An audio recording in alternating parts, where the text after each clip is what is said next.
residence of the people who operated Atlanta Plantation. It was on over 700 acres in Maryland, and they raised corn, wheat, and tobacco, and were quite successful. As we leave the plantation, you'll see a red building on your left. That's a single-room home that was built in the early 1800s, and that was the residence of the Plimpton family, Mr. and Mrs. and 7 children. Next is the windmill that we have here. That windmill is the oldest in the United States, brought here from Cape Cod.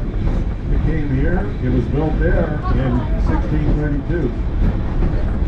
The next building is Jacket Farm. There's the farmers waving to you. They do make an effort to grow things in the lot behind you.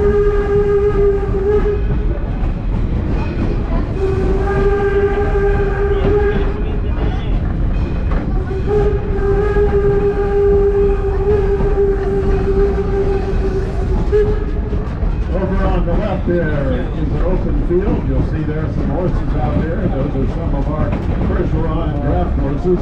They're the ones that pull the wagons around or work on the farm, pulling farm equipment around. After a few days work, they bring them out here so they can rest for 3 or 4 days on the soft earth without any hard work to do. The engine pulling us today is our number 7. It's the Baldwin engine built in Philadelphia in 1897. And Henry Ford's personal favorite engine.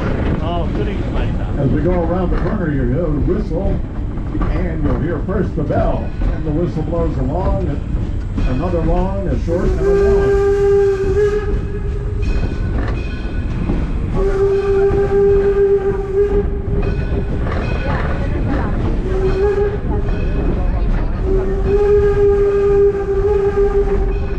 That's the standard crossing signal used even today by the United States and Canada Railroads.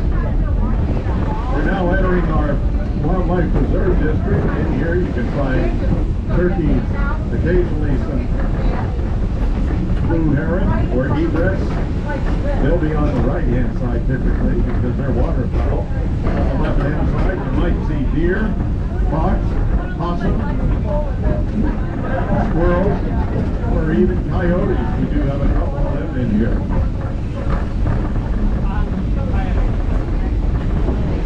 Now as we go along, you'll hear that crossing signal a few times. What we'd like you to do this experience, riding on the rails to the road.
Henry Ford Academy.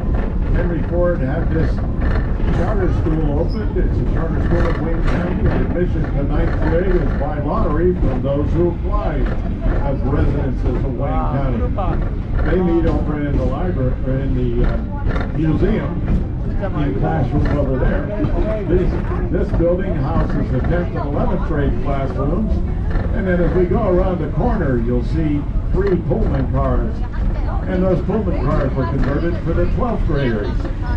Henry wanted youngsters to have a chance to learn about technology, science, engineering, mathematics, and the arts, and open their minds so that they could help our country grow. Behind it there's a little waterway on the left. That is actually not a waterway, but it is a storage area for rainwater that gets brought from up in the village. We pipe it down and dump it in here. This is our lagoon. And those canoes that you see on the left are used by campers during summer camp. Their counselors take them out for a paddle around the lagoon.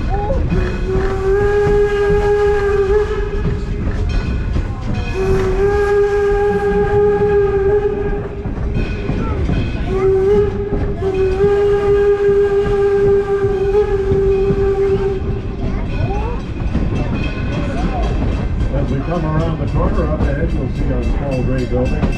At the top of the hill behind it is Martha Mary Chapel.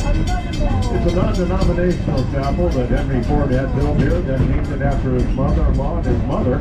And during our open season, we have many, many weddings and other celebrations that occur in Martha Mary Chapel. Next ahead, to the right of it actually, is a small green entrance building that enters into our Taste of History cafeteria-style restaurant. You can see it on your left here across the water. At the other end of it is a white building that is our sit-down restaurant. That's Eagle Tavern. It was originally a stagecoach stop on the way out to Lansing.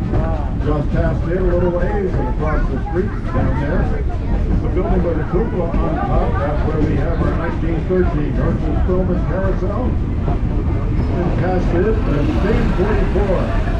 Stand 44 has several areas of service windows to go to. And it's the only restaurant in Greenfield Village where on the menu you can order pizza. We're now coming into Railroad Junction District, and up here is Smith Creek Station. We'll have our station master up here to welcome you into the station. We ask that you remain safely and properly seated during the time you're coming in here. And this one is a place where you'll exit on the left-hand side only. Here we have Mike. And it looks like that's it. Yeah. He's going to take over as conductor.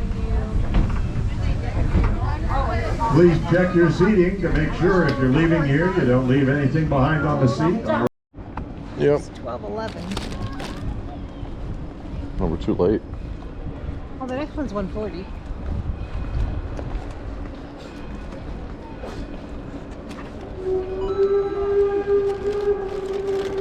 Oh, jeez. Yeah, I'll take your photo in front of it. Hmm? Stay in front of it.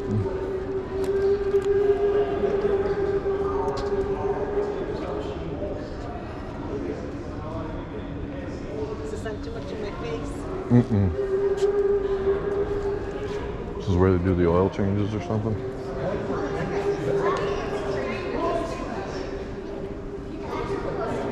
Oh, we can go under. Yeah, the steps are over here, weren't they? There's steps over here. Yeah, but you can't get all the way down. Just change it on. There's a used rear stairway.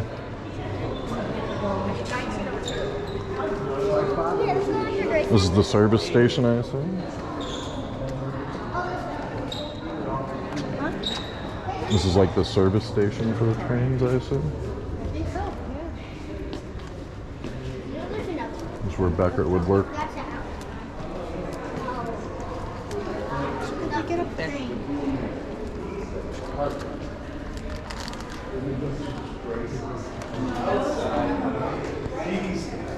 That's the piston and the rod.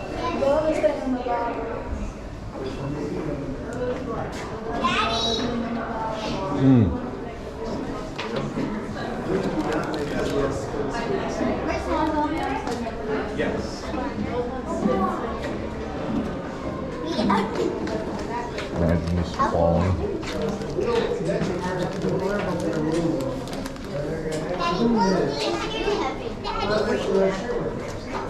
Underneath the tray, What difference? Like to get clean again.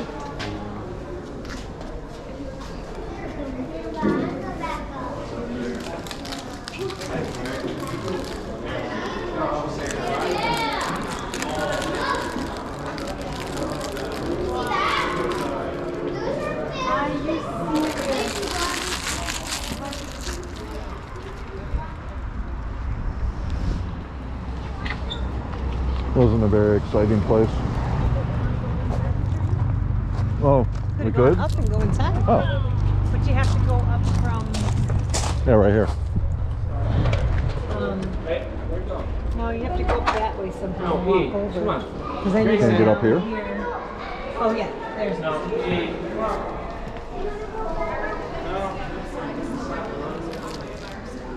Oh, this is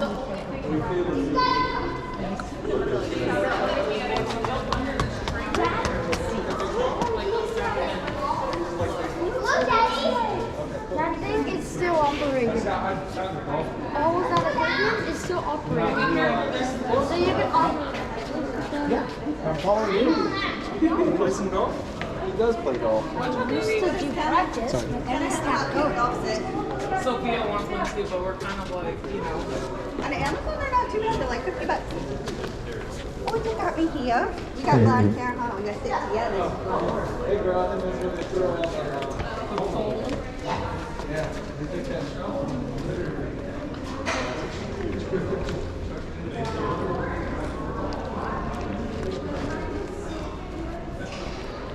She said that one.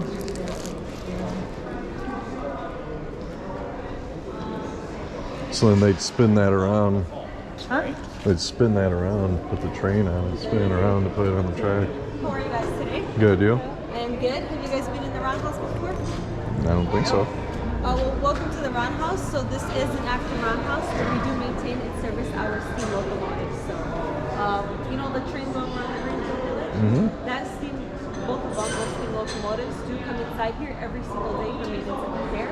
And they are put on that turntable where one person will manually turn it and then align it to the track, and then they drive it in here and start for maintenance. So, And that one there was just a display. I think yes, it is just a display. It's just too big to fast. Mm. Did you guys go underneath it? Yeah. Okay. Like, how long does it take them to service it? This one? Like when they come in for service? Usually around an hour or two.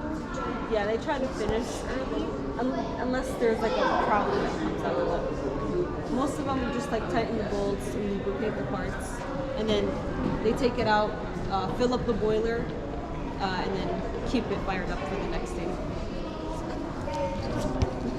And then, are you guys members that come here quite often? No. Oh. Are you guys here the whole day? No. No? But we'll probably be back in like a month or so. We haven't been here in years, so. Oh.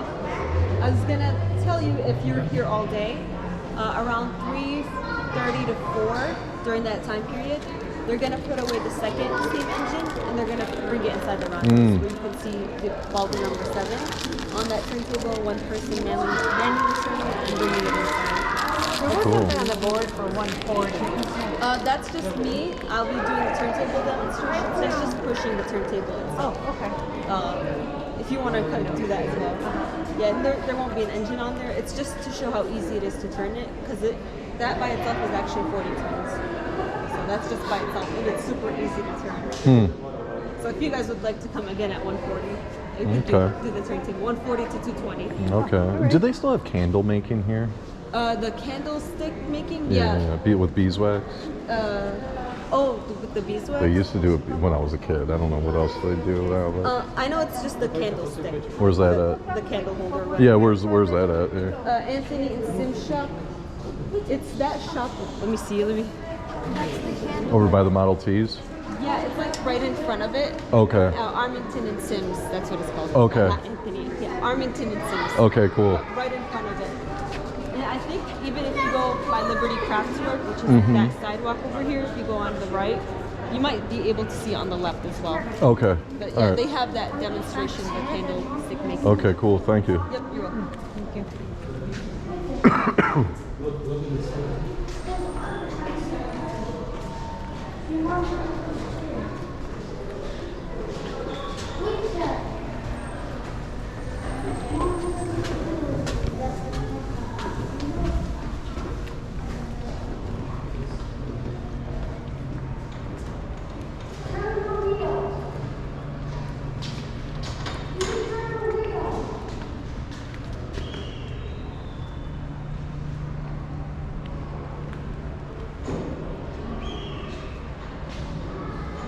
No,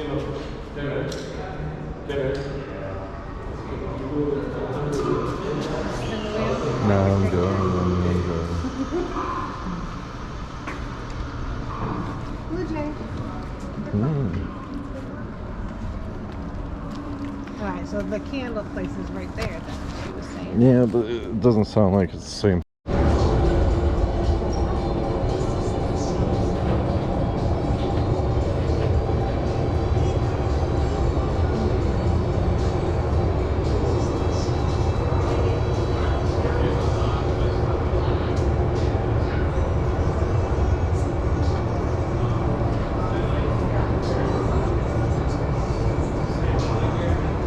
So right now we're gonna let that glass get cool, and then they're gonna heat it up again really quickly, remember? And that is going to give us a less see-through white for our snowman. Looks like Jeffrey Dahmer.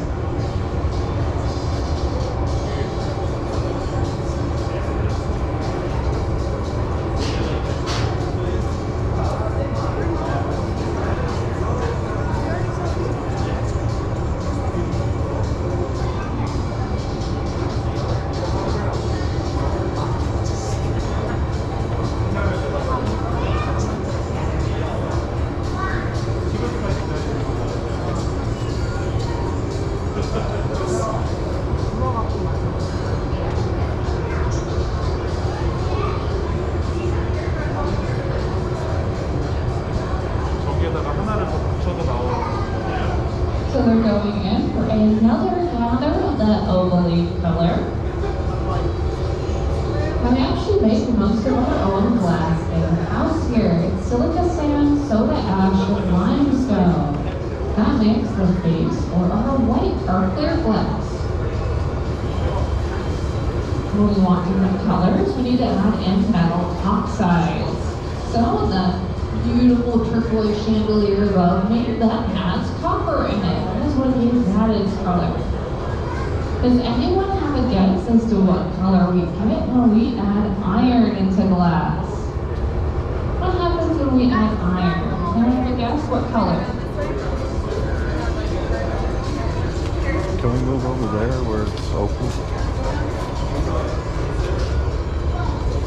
White. That's a good guess. Any other guesses? What color does iron give us in glass? Red's another really good guess. I'm guessing down here, what color does iron give us in glass?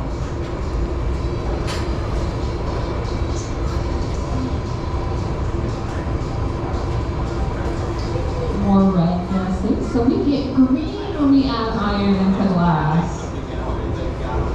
We're not the only shop here at Liberty Craftworks that uses metal oxides to get colors. Over at the pottery shop, they also use a lot of the same metals.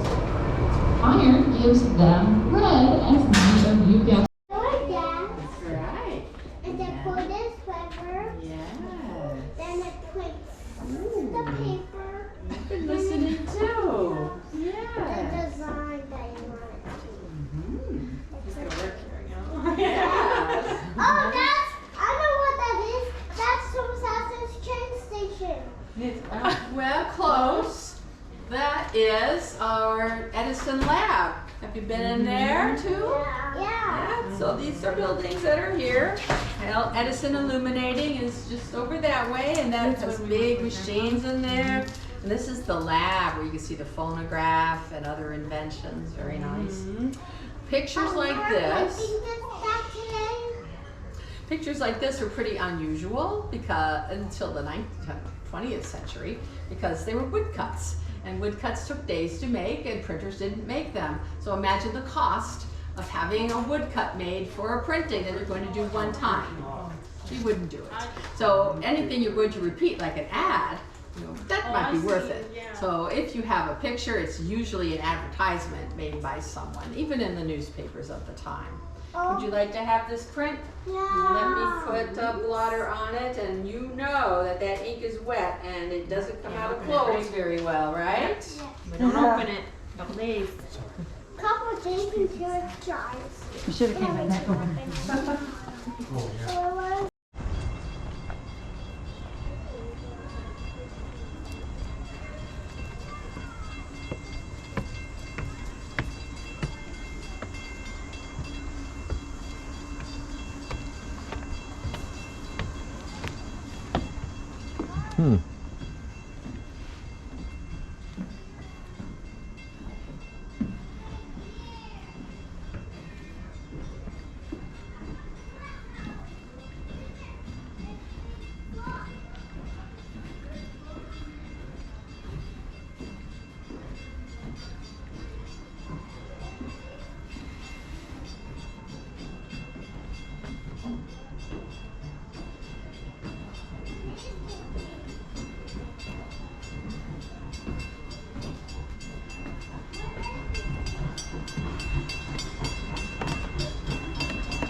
Stiff saw blade, no longer requiring a heavy frame for support, worked up and down in a single guide. As a result of the reduction in weight, it could operate with less power and more speed. Logs were hauled up the outside ramp on a dolly, transferred to a carriage, and then cut into boards. The saw is on the second floor to allow for a direct drive of the up and down motion of the blade. In 1855, J.D. Probably a lot of accidents in places like this. Sawmill in Tifton, Michigan, about 50 miles southwest of Detroit. The power for the mill was provided Right there, by steam groin. on the ground floor. Sawdust produced during the milling operation was used to fire the boiler. Muley saws clearly operated more effectively than frame saws. However, mainly because both of these types were so wasteful of lumber, they were replaced by much more efficient circular saws in the second half of the 19th century.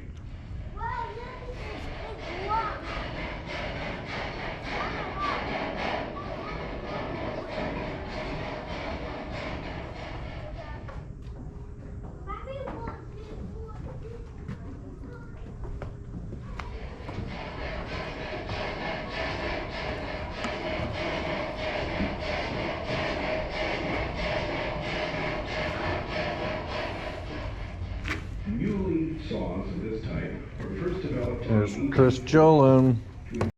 Hello, welcome to the pottery shop. In this building, we make potteries and techniques that have been used for hundreds of years. Over here is where the potters usually work, and what they do is they start off with a lump of clay, and they shape the clay on the wheel and process called throwing. Once you're done throwing the clay, the next step is they will then send the pieces over to our decorators to be decorated. What our decorators currently do is use slip trailing, a plate, and slip trailing is a decorative technique which makes use of slip, which is a liquid clay, to create a pattern. In this case, she's creating a Christmas wreath plate. You can change the color of the slip that she's working with by adding little oxides like iron, cobalt, and chromium.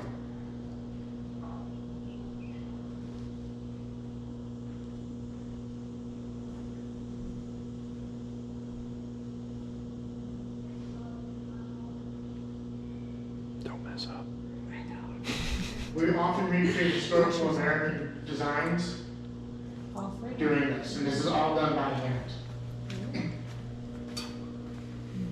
You can see some other examples next to it of other things that have been decorated and made by our pottery decorators. We make around 10,000 pieces a year in this building and go through about 12 tons of clay a year. We get our clay from the southern United States, and it comes up here to us in a powdered form, which we then mix on site using the machines over there dating back to the early 20th century.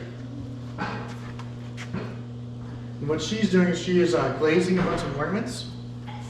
Glaze is a glass-based sealant that we use to seal up our pottery after it's been fired once, so it's been turned from clay into pottery. And once she's done glazing it, we'll fire it a second time, which will seal up the pottery and give it a glossy finish. And because we use a lead-free glaze here, everything here is food safe. So you really operate here. Yes, this is a production shop. So a lot of the pieces that we do sell here, or maybe we can make here, is again sold in our gift shops. And some pieces are also used for demonstrative purposes at Firestone and Daggett Farmhouse.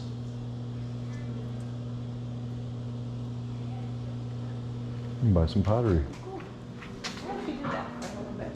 Back when I was Pottery? 19, I'd go to a shop and I'd pick ones that already were molded, and then you'd have to clean them and then fire them. This was the exit. Pattern on, of course, where you want it in your final product, because it's not going to get there by itself. Then you have to thread all of these threads through the eye of all of these threads, through both harnesses, and then through my reed, which is very fine-tuned like a comb. Then you're going to tie all those threads to the front of the loom, and if you did everything right, you should be ready to weave. But that is a lot of work. And people average at weaving about a foot of fabric an hour, whereas our power loom in the next room can weave about 25 feet an hour. So that is quite a bit faster. So once this process was automated, you really don't see it done this way very much, other than a love for the craft and the kind of novelty of it. And I felt like I pulled too hard, but everything looks like where it should be. You guys can feel any of the fabric if you want to. You don't have to. It was all woven here. Like the other buildings around the pond, we are production, which means pretty much everything that gets woven in here goes to our gift shops. I like to point out those blankets specifically are made from our sheep wool down from the Firestone farm. These are nice. So we shear the sheep in the spring and send a few 100 pounds of wool out, and then a place up in Frankenmuth does all the cleaning, carding, spinning, sends it back to us, or weavers make it into blankets. Where are the gift shops at? Gift shops, there's a Liberty Craftworks store at the end of this strip and the Village store outside the front gates. Those blankets specifically will not hit until closer to Christmas. Okay.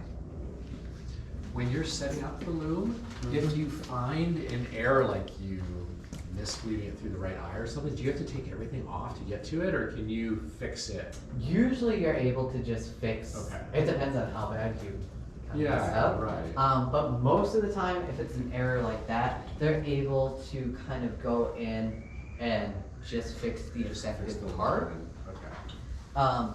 But there are times where the weavers will set it up and maybe it's more of a loom problem, tension's not right, and they'll have to take the whole thing off and try again, which is, of course, no fun. Yeah.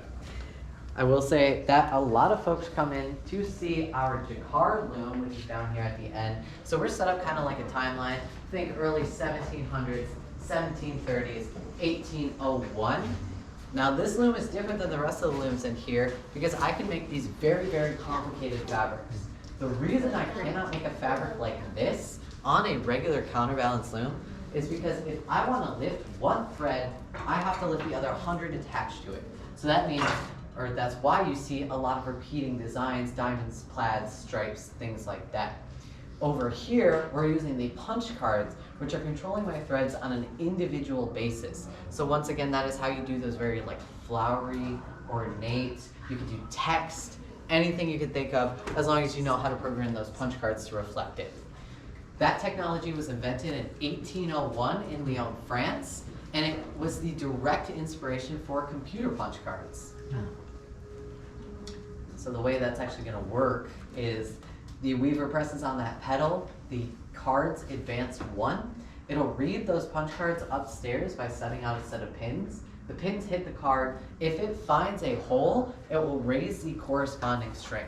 So that means for each line of fabric, only the threads you need are engaged, which is why you can break from that geometric mold that a regular counterbalance loom kind of keeps you in.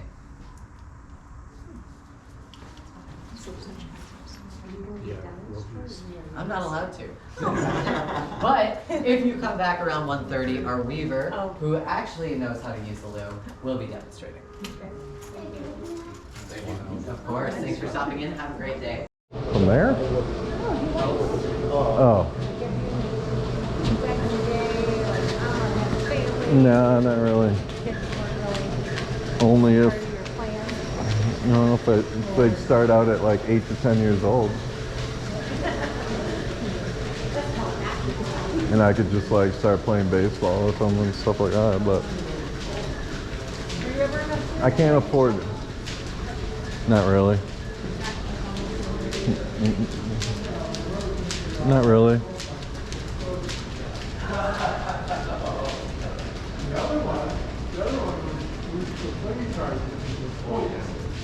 And my coach used to hide the cards. They'd go to play cards and they'd be missing them.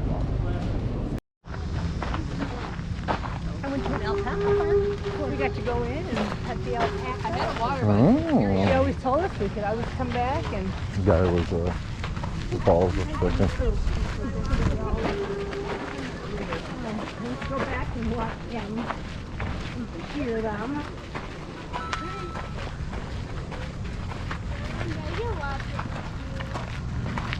Sit down and pick it up.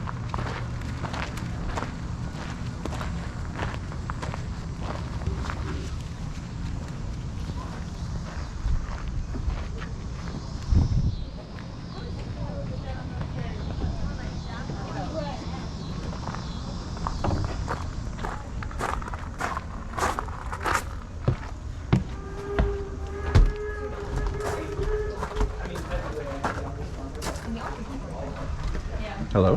Hey, how's it going? I'm the youngest person in the house, so I get it. Hi. How are you? Good. How are you folks? Good. We sure did. So this here was our dinner meal. So we kind of just wrapped it up a bit ago, but this was pretty much the biggest meal of the day. And you would have your dinner meal in the middle of the day because you want to get all of your nutrients in the middle. Because I was just mucking out a couple pens earlier this morning, and we got a couple more we might have to deal with. So I'm going to use all the energy I got from this meal to go do that. And pretty much all that's leftovers you see here, it's not going to go to waste. Anything, it either might go to the pigs or towards the supper meal. Your supper meal, a lot of it would be your leftovers you had for your dinner. Thank you. And so if you didn't like your dinner meal, you're not going to really like your supper meal. Have a good one. You too. Yes.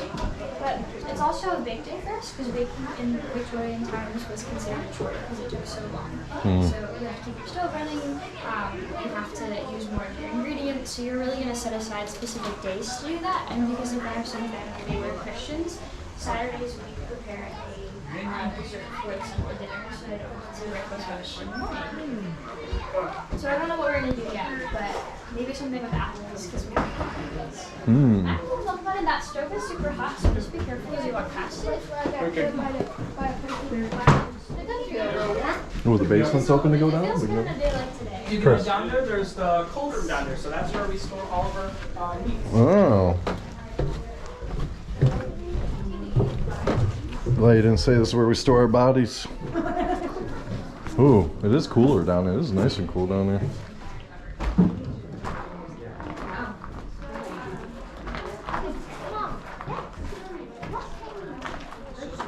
It'd be creepy to be down here at night. Yeah, I get it. He was telling you all about what you're going to find out. This is like a Michigan basement, you know. With higher ceiling. This is where you keep all the cold. Excuse me.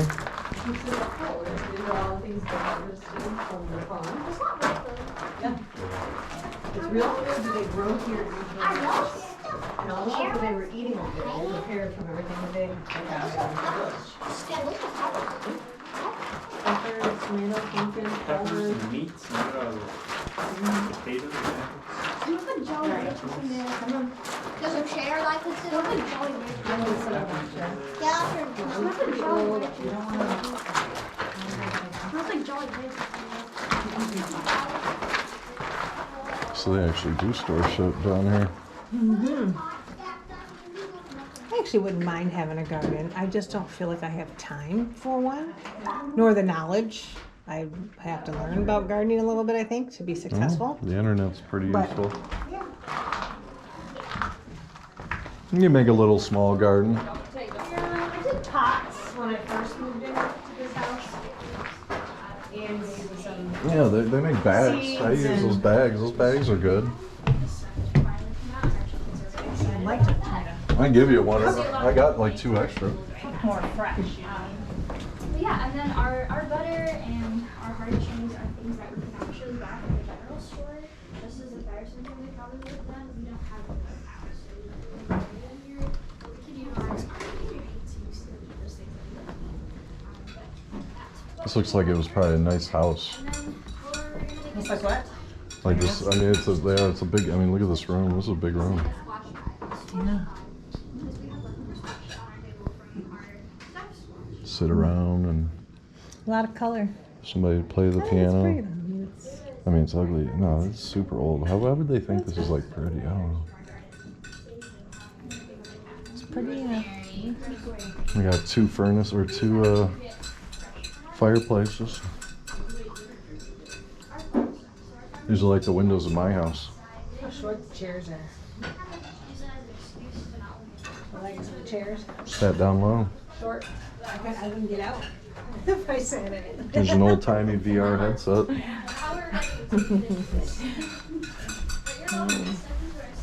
Don't touch them. They're ancient. They're just rewritten.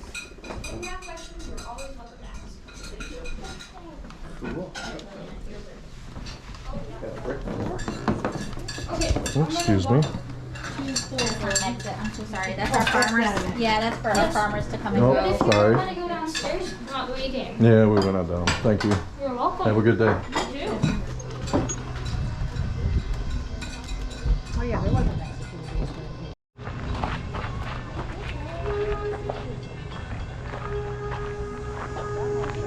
Oh, that one's beating the shit out of William. Hey! I don't want to know what they're doing. Oh man, he fucked up his back. His back is all. That's the rooster. That's the fucking... Yeah. Rooster's a I dick. think he was hurting them.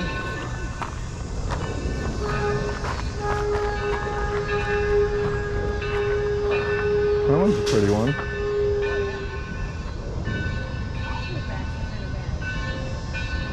All their backs are. I bet you it's from that fucking...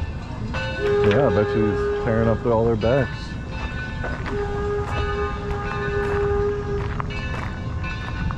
Why are all the chickens' backs bare? Is it because that rooster keeps... Well, it's a mixture of the rooster and the other chickens. So a lot of times if they're, say we drop down a lot of food, the chickens that are higher on the pecking order will pretty much try to chase the other chickens away. Mm. And that's the main way they would do it. And with our rooster being at the top of the pecking order, he probably does it to the majority of the chickens. Mm. Yeah, we just saw him on top of one. Yeah, what a jerk.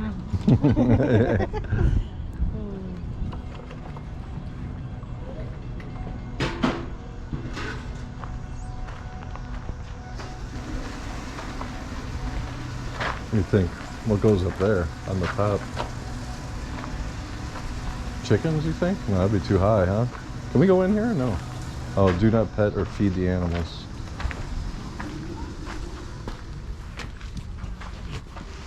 Stanky.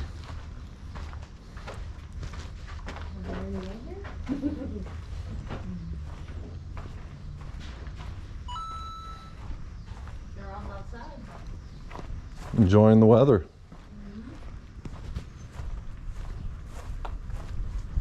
Yep, none of them in there.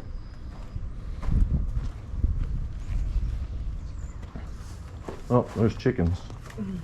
Hey, chicks. Can't get out.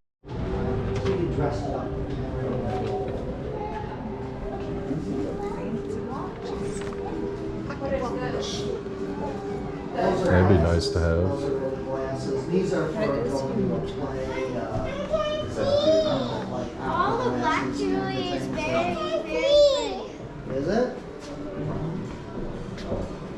This black thing in the front is glasses? Yes.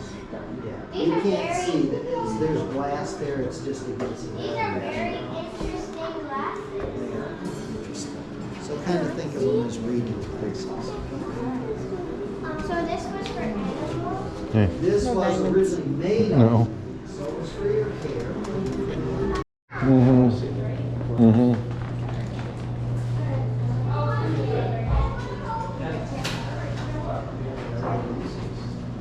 bring my mom home sometime. Yeah, they got souvenir cups. Like that. They got Buckeye.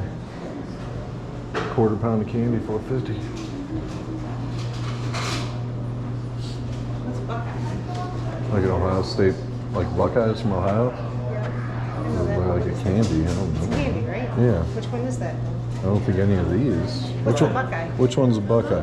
It's like a Rice Krispie with peanut butter and chocolate. Oh, it's over there. Yeah, there you go.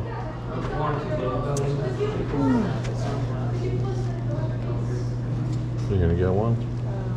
Banana nut muffin, they're all out. Blueberry muffin out. I still got M&Ms in my purse. Some big cookies. Those look dry as hell though. No, I don't.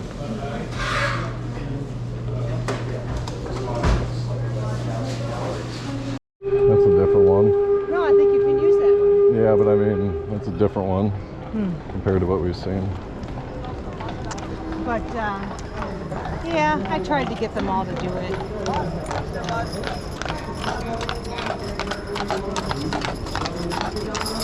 We would have had a roomy ride. No one's really in line back there. Yeah, right. There's people. There's a few. Just a dab will do ya. We'll go next time, dear. When we're members. Might really rent those for free. As a member, you never know. I could see being here all day, but you'd have to take like breaks, you know. Like we didn't sit around too long. I would have a lunch a lot longer, more planned out. If you're here all day, I'd probably go on every ride or take the train all around, completely around. Yeah, just do it because you can, because you got time. Yeah. That's just awful when that happens on those children. Yep. Yeah, we've been to everything. Are you hungry? Except for a couple things, but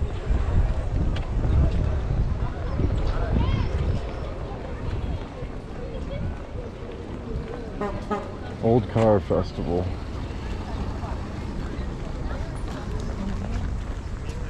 Smell hamburgers or hot dogs.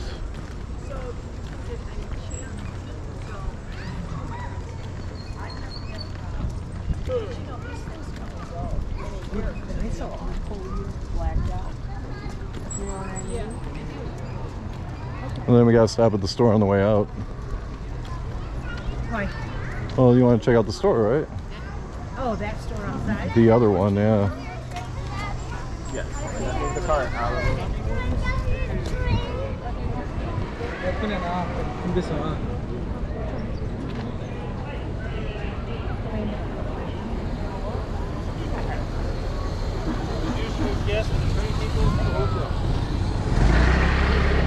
Wait a minute.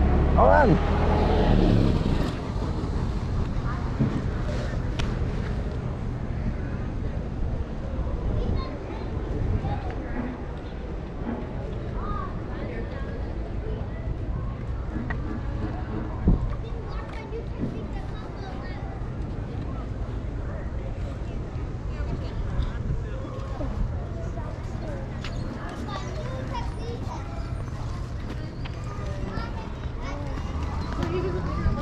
Yeah.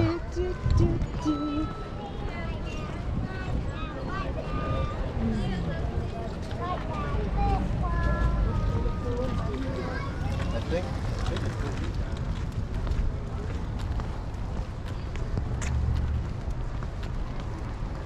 We didn't go in that building. Nope. It's the first building too. It's probably awesome. Oh, then we should go in. Let's do it.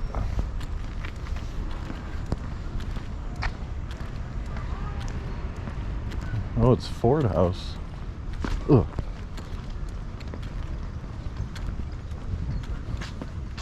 Stover Windmill. Ford Home. How do we miss the freaking... Farms at the beginning. How do we miss the Ford Home?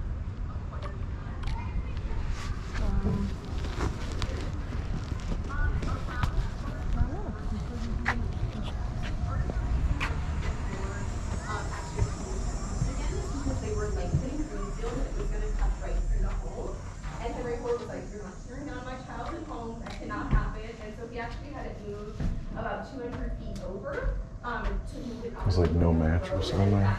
Started the reconstruction of it and did it and made it look how he remembered it as a kid, and then he was just using it for his own personal reasons. So when did he start Greenfield Village? 1929 is when it opened. I'm not sure exactly when like the ideas kind of started, you know, anything like that. This is, I'm sure it was. And this was one of the first houses he started reconstructing.